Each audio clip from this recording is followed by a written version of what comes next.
Thank you for staying with us for the news review. Shortly, we're joined by Bobby Banson, a lawyer. But this segment always brought to you by Endpoint Homeopathic Clinic. And they've been gracious enough to grant you gratis for free prostate and female fertility screening. So if you're a man, check out your prostate for free. If you're a woman, check out your fertility rate for free. Where can you locate Endpoint Homeopathic Clinic? Here in Accra, they are in Spintex opposite the Shell signboard.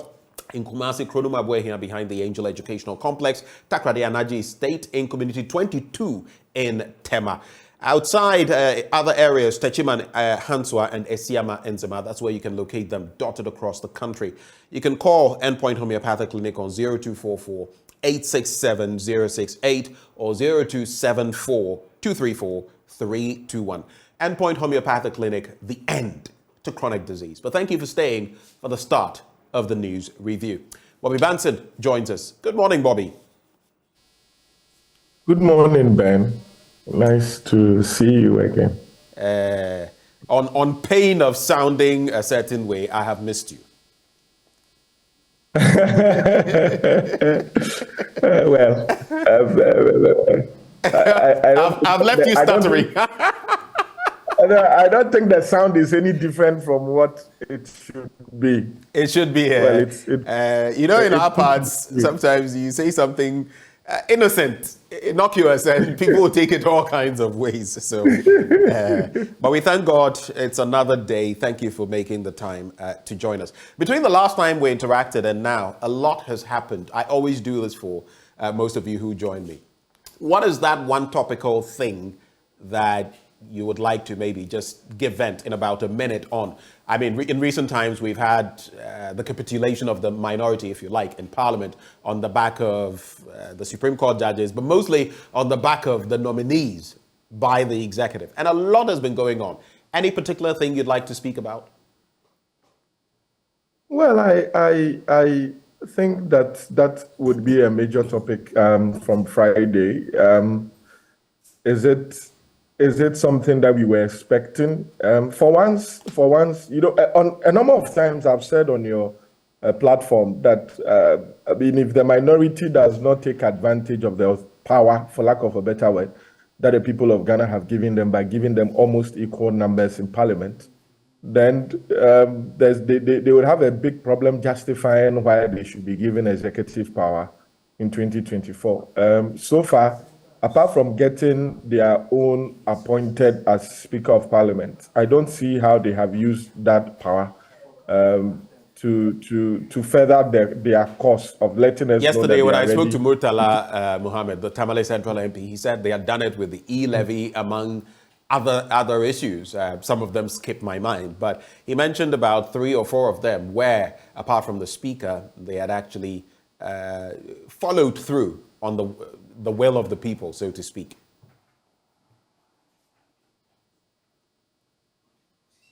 Would it be harsh then to judge them just based? Wouldn't it be harsh to judge them just based on what happened on Friday? Well, we remember things like this because of the impact that it would have. The fact that it was communicated that they have agreed not to. In some instances, we have seen that instead of voting, they just decide to walk out. Right. Now I'm beginning to think that maybe if they didn't walk out and they had stayed, they knew what would have happened, and they just decided to walk out. Right. The numbers that we are looking at is not 1 or 2 persons that decided to break ranks. Right. It's quite a number of persons that decided to break ranks. You're now talking of Friday. Yes, on Friday. Friday. I just hope that they manage it well. I've heard, should I say, radicalists within the party trying to say, bring them out, expose them. Fish them out. Yeah. Dr. Clement Park had some choice words for them. He said God would deal with them. I mean, paraphrasing, suggesting that. We heard Fifi Kwete, the secretary of the party, say, call them traitors.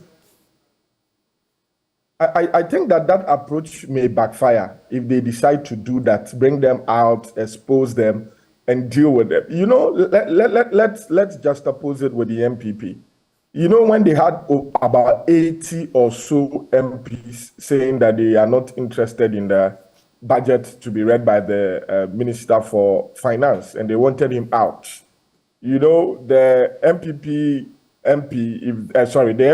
as a party, if they had gone very hard on these MPs, looking at their numbers, looking at what they stood for, the gravitas some of them have in the parties, their constituencies, they would have faced the problem. But for some reason, they've managed to douse that fire and then ensure that they've whipped them in line when it comes to government business in the House of Parliament.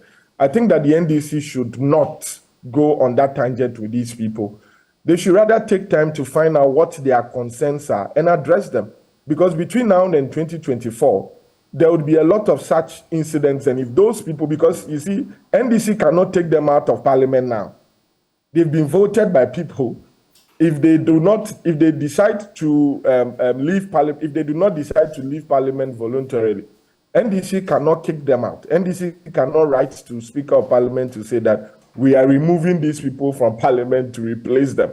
And so if you malign them or you isolate them from the party, what it means is that they will keep voting against the lines of the party, keep breaking ranks with the party, and you'll be empowering the majority. Now we have the CI from the Electoral Commission that is on the horizon. I want to see how they are going to handle that. Because with all the, for lack of a better word, noise that they make about rejecting some of these policies or some of these bills, and they end up being passed because some of your people decided to vote for him behind the scenes, then you ask yourself, okay, do they see your should I say de facto presidential candidate as somebody that would carry the authority of the party? Do they see your party chairman as somebody who carries the authority of the party? Because these are. So you feel that undermines the leadership of the party. But just to clarify on this matter, you know, initially John Mahama himself, the former president, had some choice words for these people. Later, he came and said that, no, let's not victimize them. Let's not create a situation where they will be outcasts. We will need them moving forward. Let's unite so that we can fight our common enemy. So that was the change in rhetoric. But from the general secretary of the party and some others, in fact, some MPs, now there are even lists going round of purportedly those who voted a certain way. And that could be problematic, right? Yes, I think that could be, and I agree with the former president's second stand as you have narrated. I think that they should have some elders interrogate the issue, and then find out, instead of throwing words at them and rather maligning them. Because you see, it's better to keep the enemy closer than to keep them away, especially when there's somebody who is ready to use that as a weakness in your camp. Well, interesting thoughts you've shared with us on that. We'll keep our eyes on that and see how things pan out. Daily Graphic newspaper, Kumasi ready for maiden graphic national development series, and the Daily Graphic pushing on that front. U.S. pushes for Ghana's debt reduction. And I heard also, I'll have to check that they've sent someone, there's an appointee to help us with some aspect of our economy. I'll just check that. I found that curious. I found that rather interesting. But they have been pushing, as far as the IMF is concerned as well, to help us with our debt situation. But the U.S. pushes for Ghana's debt reduction. There's explosion rocks Abuadze thermal plant and collaborate with MMDA's chiefs to halt quarry site encroachment. That is Mreku to quarry operators.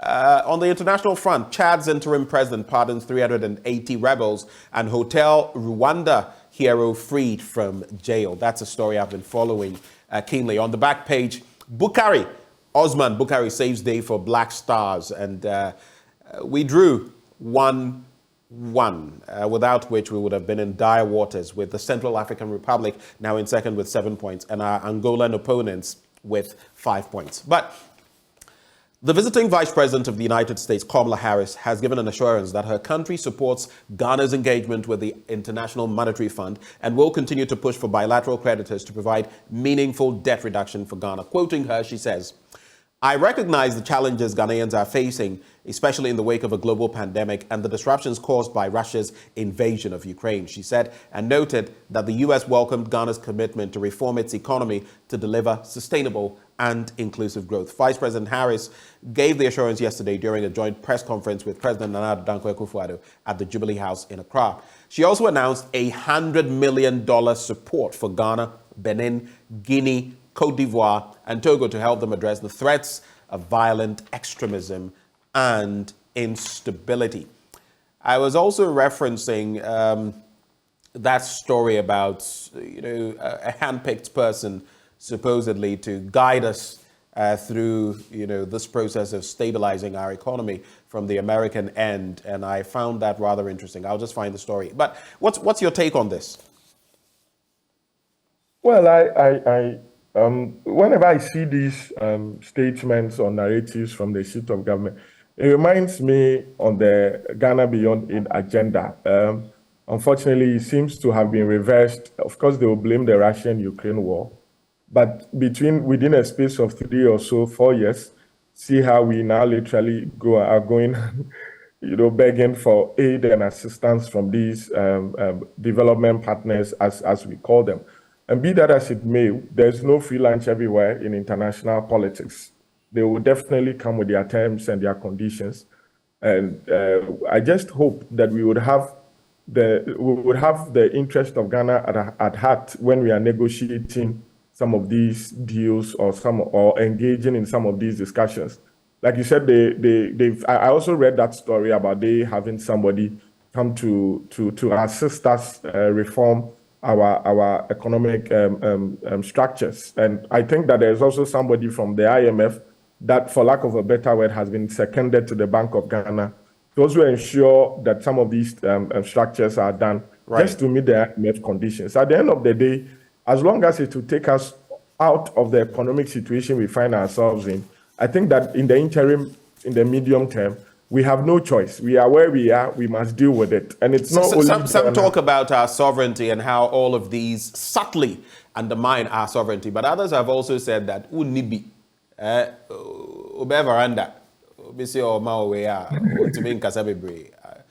you lie on that spectrum?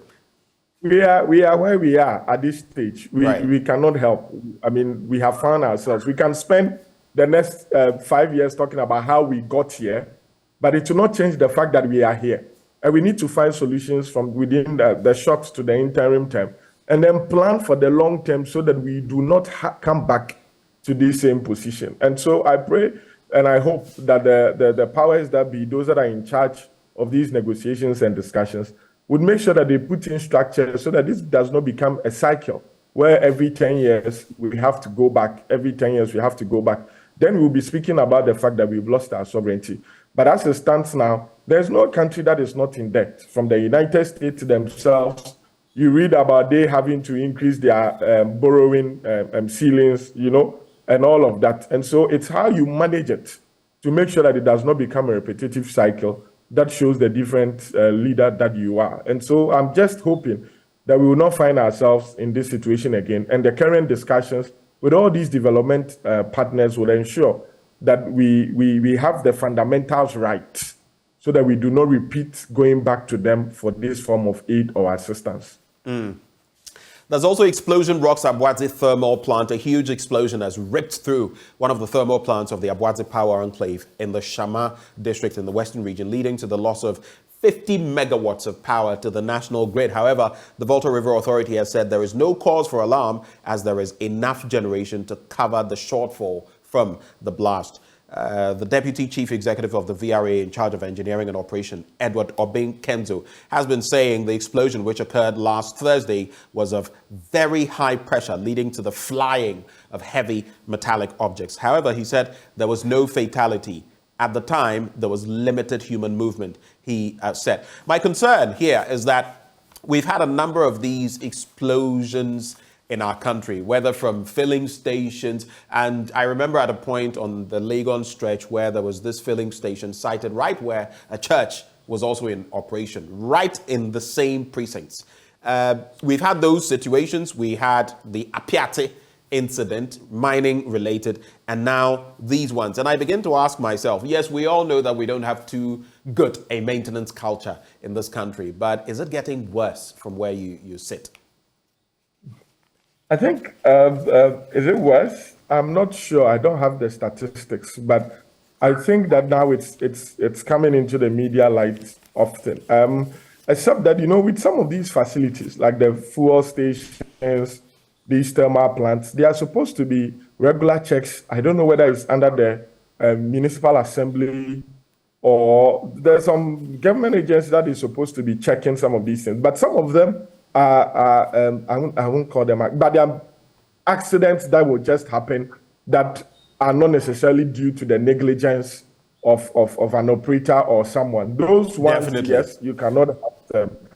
But the ones that investigations will show that they are due to the negligence of someone, those are the ones that people must be punished, people must pay for what they have done to serve as a deterrent. But we hardly hear that okay, there was an explosion on the Legon stretch, and the investigation showed that it was because somebody was negligent, and nothing happens. All these fires that happen in our marketplaces, we always hear reports saying that, it was because of somebody using a gas somewhere or some wires, electrical wires being connected without covering, just like that. And we don't hear anything. I remember years ago, I think it was President Atamios that was in power also, that there was a huge market fire outbreak. Was it in KJTia? Also, where they said they had brought some Israelis to do an investigation and come up with a report to stop some of these market fires.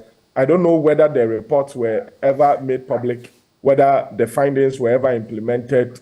And here we go again. These things keep happening. We don't thoroughly investigate to find the root source and also prevent them. And so now that the market, they are almost open due to pressure from the market women that this is our livelihood. Let's go back. We don't care. We will take the risk. And it keeps happening and we don't do anything about it. That is where we get worried. Because if it happens once, twice, 3 times, due to the same causes, and nothing is done about it, then it shows that those that are in power that should actually prevent it are actually being negligent. And they are the ones that would have to be held responsible for some of these things. Let's get into this final story from the Daily Graphic newspaper. I am all for affirmative action and equity. So let's do this. Meeting to promote gender equality in ECOWAS underway. And gender experts drawn from the ECOWAS region have converged on Accra for a 3-day meeting to discuss, review, and finalize the ECOWAS Gender Development Center Strategic Plan 2023 to 2027. The plan is to build on the progress made towards social justice, sustainable and economic development in the ECOWAS region through the promotion of gender equality and the empowerment of women and girls. Kudos to those who are supporting this all-important event. The Ghanaian Times newspaper now, Kamala Harris's visit. U.S. pledges a $100 million package for Ghana and 4 others towards addressing violent extremism, instability in West Africa. 6 in a Shaiman soldier murder case remanded again.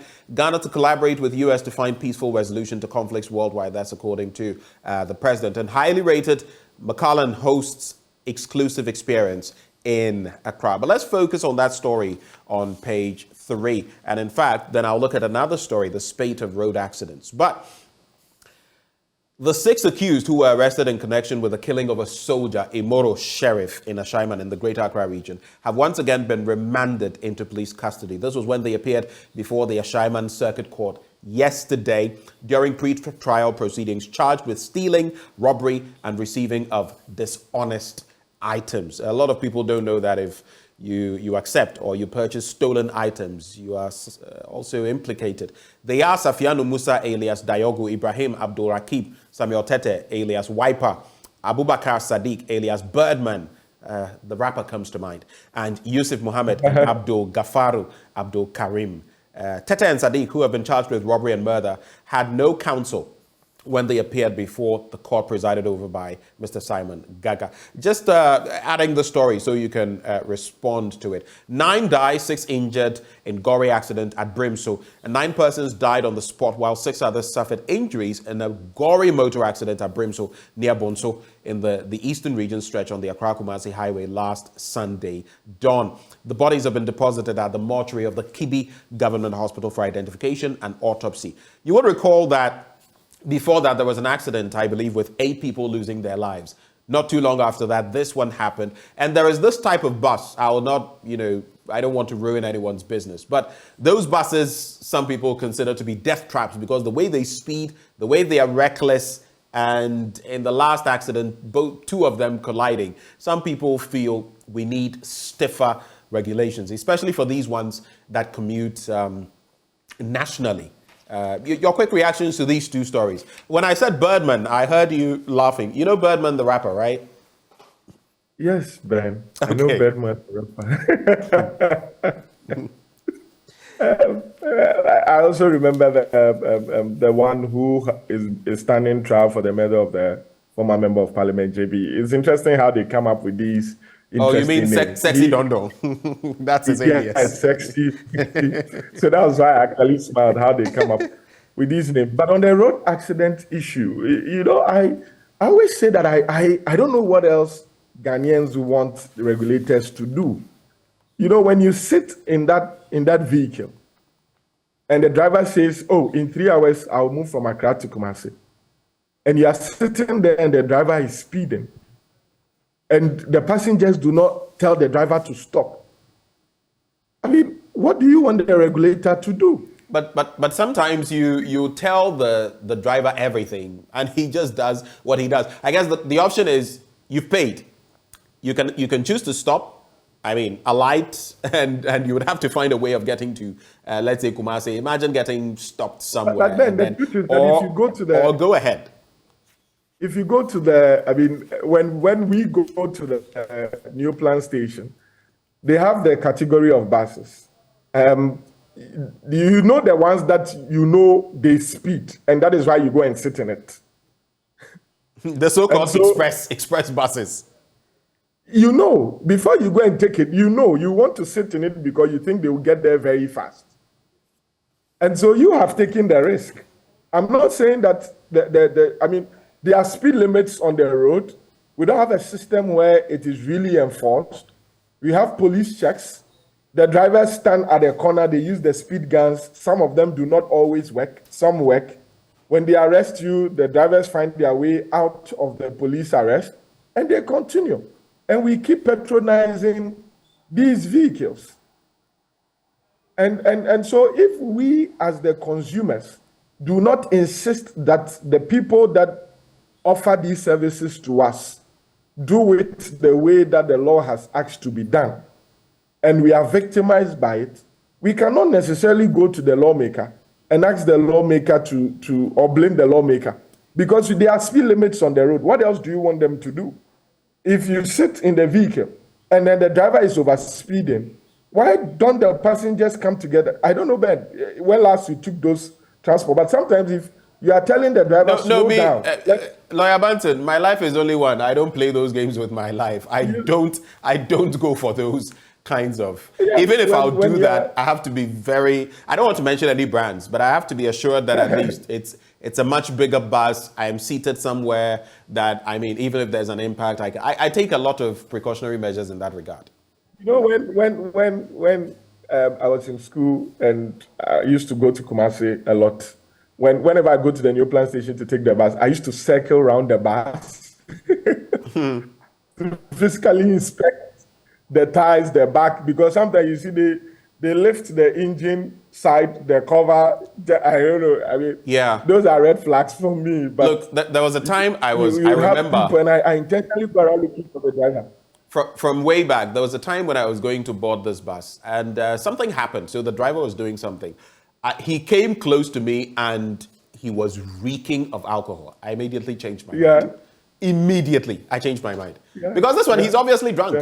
And your life is not worth that 200 cedis or 150 cedis you are paying. So it's sad. And sometimes the drivers themselves are victims of these accidents. So who are you going to charge? How much will insurance pay to your family? And some time ago I had a student in my class who contacted me, having been involved in some of these things. Fortunately, he didn't die. But the psychological trauma alone, he had to stay out of class for some time. And how much will insurance pay you to recover for the time you have lost, for the trauma you have been through, and all of that? So we just hope that education sometimes goes on, the driver unions also have a responsibility where they must have some means of educating their members, those who issue the driver's license. I think that we must have a system where you've been involved in one too many accidents. Your license should not be issued to you. But do we have records? Do we have data to check some of these things? So if the system does not provide for means of enforcing the laws, then it behoves on the passengers to make sure that they insist on the drivers, because some of these things are common sense, man. You just won't sit in the car when you see the driver going 100, 120, 140 to tell him that, listen, I think you should slow down, and rally the other passengers to ask him to slow down. If he doesn't, at the next police stop, hand him over to the police and get another vehicle, or call the drivers' union for them to arrange. They may not sound practicable, but if you start insisting on some of these things, the drivers will sit up. Let's wrap with these stories. We have some 2 minutes to go. I'll read two of them, and one I'll just share my thoughts on. That is the story in the graphic business. Investor Protection Fund industry players optimistic. But there is this one. Bank of Ghana hikes policy rate to 29.5%. In fact, in recent times, it has hiked it by 150 basis points, bringing it to the 29.5%. Between December last year and February this year, the policy rate has gone up by over 1%. Now, what all of this means is that the cost of borrowing, whether as an individual or business, is going to get even higher. If you're on a facility, you know exactly what I'm talking about. The cost is strangulating, stifling. It's smothering around this time. It's crazy. I know exactly what I'm talking about. So I would have you reflect on that story. But two others that I want to quickly look at. In the Daily Guide, I'll restore financial discipline. That's according to President Mahama. A story on page 3. And he says his bid to become the NDC's presidential candidate for the 2024 election is a result of the country's financial situation and government's inability to run the affairs of the country. You remember he was saying he's been deliberating on whether he should take another swipe at this, and that is what he is saying now. In the Finder newspaper on page 2, soldier slaps policeman provoking violent scuffle. And a violent scuffle ensued between police and military personnel near the Accra Regional Police Command yesterday, creating fear and panic among the public. An eyewitness told the Finder that the scuffle was provoked by members of a military patrol team escorting a bullion van who slapped a police personnel not in uniform for not giving them way. Quick reactions? Well, I want to speak on the ex-former president's campaign. It's become obvious that the economy would become a main issue for this election, more than anything else. My only worry is if the MPP manages to turn the economic situation around before the 2024 election, which has the potential of happening if they get this IMF deal, if they're able to put the structures right in the short to medium term, then what else would be the message that will come? Maybe corruption next, but it's interesting. You read my mind. You know how Dr. Akakpo, pardon? You read my mind. Yeah, you know how Dr. Akakpo has taken agriculture as his main theme, and you know how I think Alan Chemantin has also taken industrialization or something, the GTP, as his main theme. I'm looking forward to the NDC candidates, so far the flag bearership hopefuls, also coming up with their main, themes. I think, was it 2016 election going into it, the former president had what he called, I think 2012 also, what he called the 4 thematic areas that he was focusing on. Right. I'm looking forward to that kind of discourse, in our body politics, to see that we are now narrowing down to issues and not personalities. Right. And so I'm really looking forward to that. Instead of focusing on the failures of the existing government, I think that is leave that for the propagandists. Right. Let them do it. But I'm expecting the flag bearership hopefuls to tell us what they would do in the next 4 years, or if it will take 8 years to turn not only turn the economic situation around, but address the fundamental issues that keeps letting Ghana not takes its place. Let me put it like that. Okay. I almost said to make Ghana great again, but then have we ever been great? So then we have to take steps forward. So it's between now and the elections. Of course, it will be very interesting how the debate will turn out, and we are looking forward to it. Bobby, thank you so much for making the time to join us this morning. Much, we know how busy you are, so we greatly appreciate it when you make the time. You know, I can never say no to you. So they always tell me, it's Ben, so you have to stay. We wish you the best of the day, sir. Bobby Banton is a lawyer, and he speaks freely, of course, intelligently as well. He joined us for the news review. Just to wrap, the Daily Dispatch, an open letter from an NDC MP who voted for 2 NPP ministers to NDC supporters. And this one says, stop making your MPs zombies in Parliament, Ajimandria to the NDC. All those stories in the Daily Dispatch. Happy birthday to the CEO of Nordstrom Company Limited, Tema, and Jada Foods Company Limited, also in Tema, Sheikh Ahmed Kwabena Nkrumah. Age gracefully. That's the message. Sheikh, God bless you. Right before we get into sports, talk about the Palancas Negras, the Black Stars, among others, how our groups are going. Endpoint Homeopathic Clinic helped us to bring you this news review. They're offering free prostate screening, free female fertility screening as well. Locate them in Accra, Spintex opposite the Shell signboard, Kumasi, Kronomabwe behind the Angel Educational Complex, Takrade, Anaji State Tema Community 22, Techiman Hanswa and Esiama in Zima. You can reach them on 0244 867 068 or 0274 234 321. Endpoint Homeopathic Clinic, the end to chronic disease. Up next, sports. Do stay.